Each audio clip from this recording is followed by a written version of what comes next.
Oh God, yoga. For anyone. Yoga is the biggest piece of it. Yoga saved my life. It saved my life when I was a student, and it continues to do that. Like I always say, yoga saved my life, and sharing that will keep me alive. Like I'm very open. I get to share myself and my story when I teach, and I think that that's important because life is not rainbows and butterflies and flowers, and right. Just because you do yoga and meditate doesn't mean you get this perfect life. Like that's not how it works.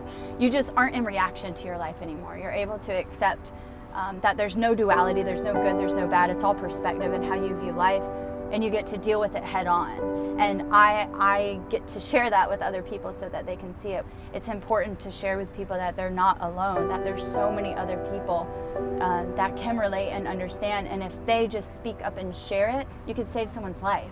You could save 2 people's lives. You could save a whole bunch of lives just by sharing your story and sharing yourself. And it takes a lot of strength and courage to do that because it's really scary to be vulnerable. Absolutely. You know?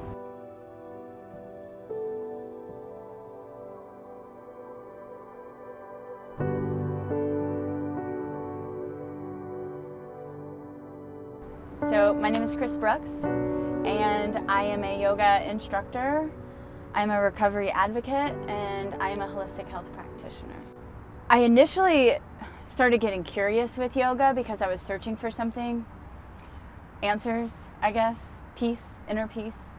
And in high school, I started practicing it on my own. I went to Barnes & Noble and I bought a book, and I didn't know what I was doing.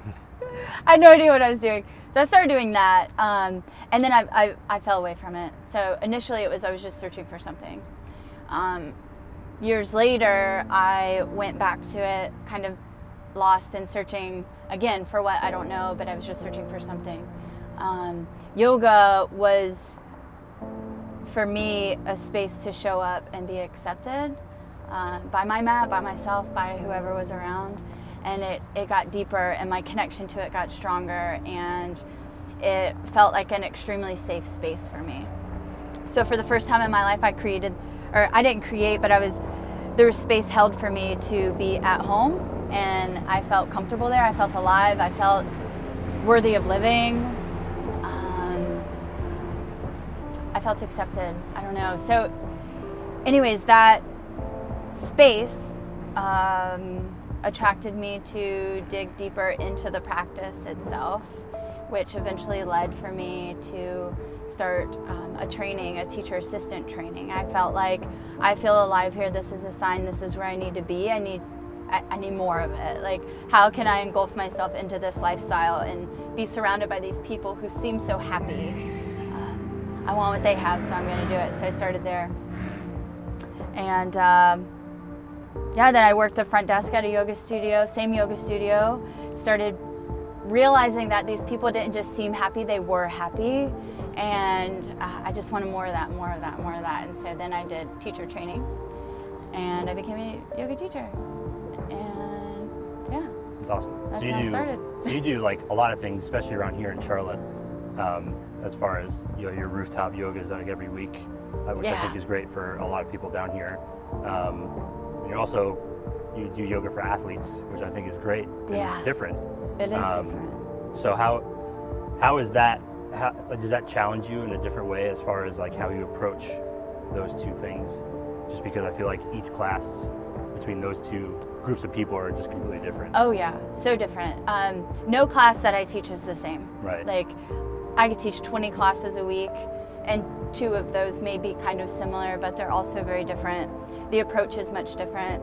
With these athletes, not all, but a lot of them, grew up playing sports. They played sports in college. Some of them played professionally,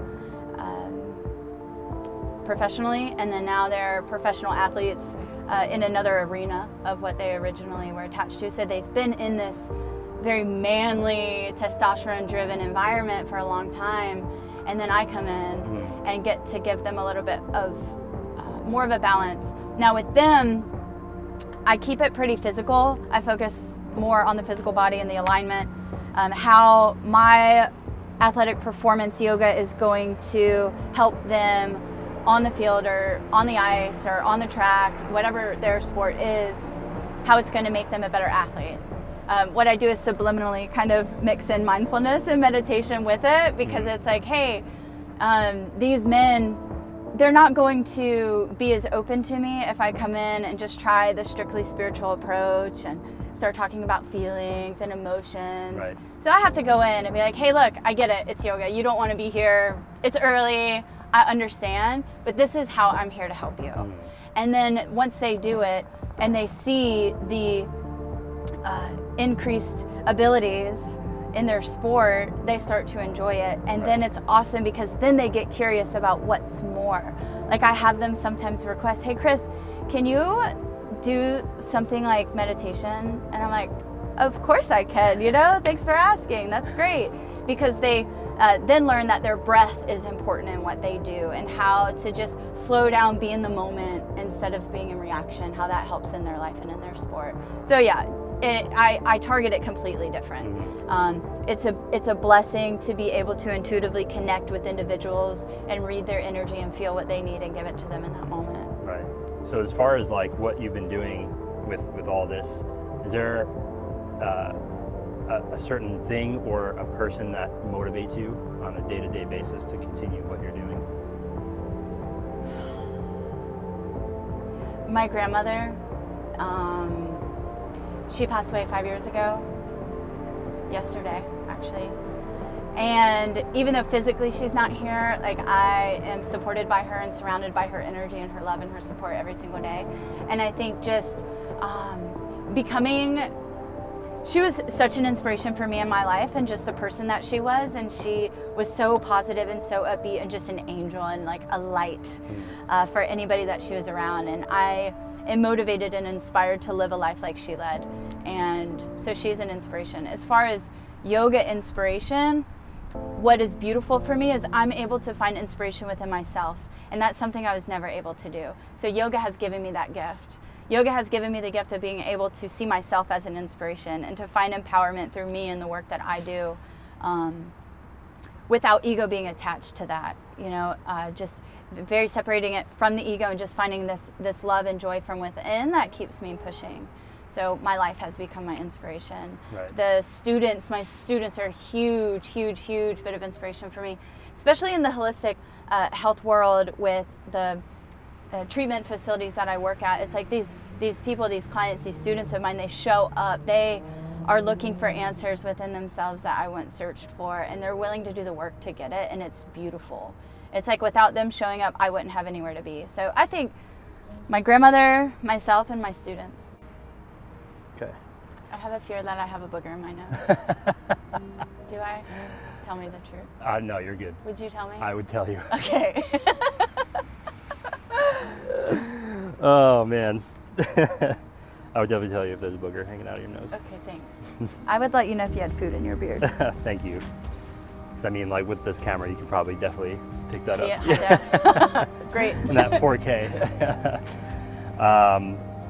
So this is the question I ask everybody I interview.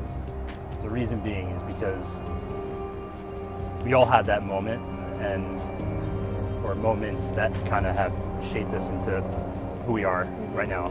And it's important, you know what I mean? And to go through, whether it's a good or bad thing, you know, looking at the bigger picture, it's important to look back on those things and understand that things happen for a reason, and whatever we do with that, that's what's going to give it that purpose. So the question I ask is, what's your proudest moment in your life? And was there a moment that kind of shaped you into the better, into the woman you are sitting here today?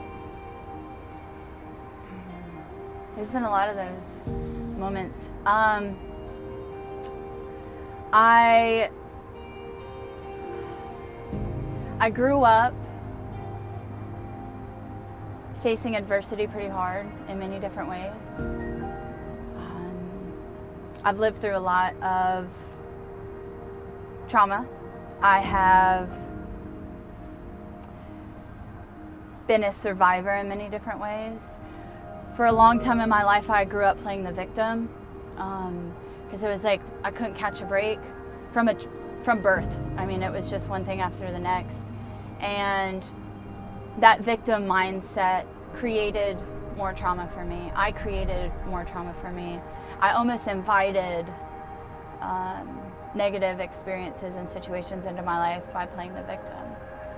I used to question God. I used to question why this, why that, why me, why does bad things happen to good people? What did I ever do to deserve this? You know, just being in that mindset.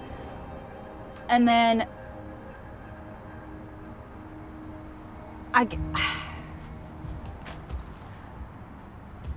I guess I realized at some point later and later and later, much later, more on the recent end, that all of these traumatic experience has led me to the place that I'm in. If I had the opportunity to take away all of the bad things that have happened to me, I wouldn't do it today. And I never thought I'd say that. I would not trade the abuse. I would not trade the, you know, suicidal ideations. I would not trade the addiction. I would not trade anything that I've been through for anything, because I'm a resilient human being. And I have found courage and strength through those situations. Now I get to be a voice for others. I get to be a voice for those that feel as though that they would do anything to get rid of those situations in their lives, and show them that they too can use that to better themselves and better others. Right. So, you know, I don't know what the turning point exactly was, but it's just like I'm in a space in my life where I can find gratitude for every horrible situation, every horrible person that's entered my life, because it's given me strength. Right. And it's given me a life that I never dreamed I could have. So, yeah, what has fueled me in the space I'm in is the adversity I've had to face. So what's next as far as your career with yoga? And I mean, whether it's here in Charlotte or elsewhere. Oh God, you gotta go there. I don't know. Oh my gosh, man, as much as I don't want to talk about this, it's important that I do. It's really important that I do, because the more I talk about it, the more I'm able to manifest what it is. I love my life and my career. I have created a successful career for myself. Here in Charlotte, I have the opportunity to be of service to so many people every single day. I'm in love with my life. Amazing. A big part of yoga is practicing non-attachment. I am currently very attached to my life. I love it, and I have to leave it. I have to leave my life. Not for good, just kind of step aside. So my husband is in the Army, and he is currently overseas. He's in Germany, away from me, and I can't live this double life, be here and there at the same time, so I'm going to be moving to Germany. And when, I'm not sure, but it will be in the near future. Right. And that's scary for me. That's really scary for me, because I have busted my ass to have a successful career, doing only what I love and nothing else. I get to wake up every day positive and excited and in love, and I go to bed every night in gratitude. And what it looks like over there, I don't know. I'm curious, but I know it's going to be amazing. That's the beauty of it, though. Yeah. You know what I mean? I get to start fresh. Yeah. And I get to start fresh with all of the opportunities and experiences that I've had here. So the life I have now, I created from rock bottom. I created from a very dark, deeply dark place. I knew what I wanted. I wasn't sure how to get there, and I did it quickly. It was one day I just woke up and I was living the life that I dreamed of having.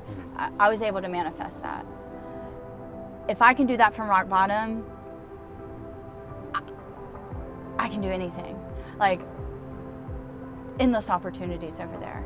I'll be traveling Europe, that's for sure. I'm going to be traveling Europe and teaching retreats around Europe, which is unbelievable. Getting the chance to connect with other people and other cultures that I've never been exposed to. I look forward to doing that. I'm going to be staying involved in the recovery world over there as well. I'm bringing the first 12-step yoga program to Germany, which is really exciting. That's great. And that's going to open the doors to connect to more like-minded individuals. And Yeah, I know that when you are aligned to your truth and you are living to your fullest potential, true north alignment is what we call it in yoga. When your mind, body, and spirit are aligned and you're doing the next right thing, things just fall into place. And I have no doubt that that's going to happen for me. And I'll have my husband and have the opportunity to live in another country. Like, that's a once-in-a-lifetime opportunity. Yeah. And then I can come back. I can always come back. Like, I plan to come back and visit and teach and stay connected with all my students and all my friends, obviously deeply connected. You know, that is one good thing about social media, is it's easy to access that instant connection with people that may be 4,000, 5,000 miles away. Yep. Yeah, and then my students can come visit me and take a class in Europe. I mean, that's like the best excuse to travel overseas. Right? Yeah, why not? Free place to stay, There people, come visit. So, open door policy. Cool. So that's what it looks like. I look forward to keeping you posted. Yes, 100%. On We'll what have it to, looks like. yeah, either when you come to visit, or I'll make the excuse to go to Germany, and then we'll do a recap on how you're doing. And then as far as my athletes, I have soldiers. Right. You know, and I've done a lot of work with veterans, but why wait until they're out to provide them with the benefits of yoga? Why not do it while they're in the service? So that's a big goal. That's a big plan. That's in the works currently. Good. Is to get engulfed in that, you know, and hockey's big in Europe. That's my favorite sport.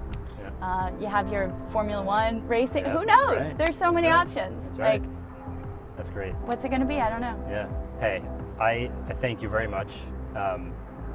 Just meeting you a few times, like, I can easily see your work ethic and your passion towards what you want in your life, and I think that's so important. And I'm so excited for people to hear just a little bit into your life story and kind of who you are as a person, because I think that's very valuable for others to see. And yeah, I thank you very much for taking the time. Thank you. I Cool. appreciate it.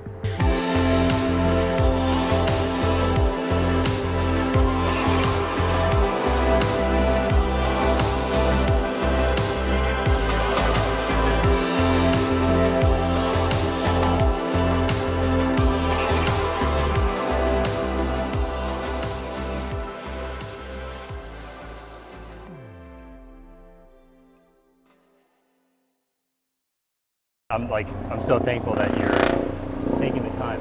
See, I told you. That is aggressive.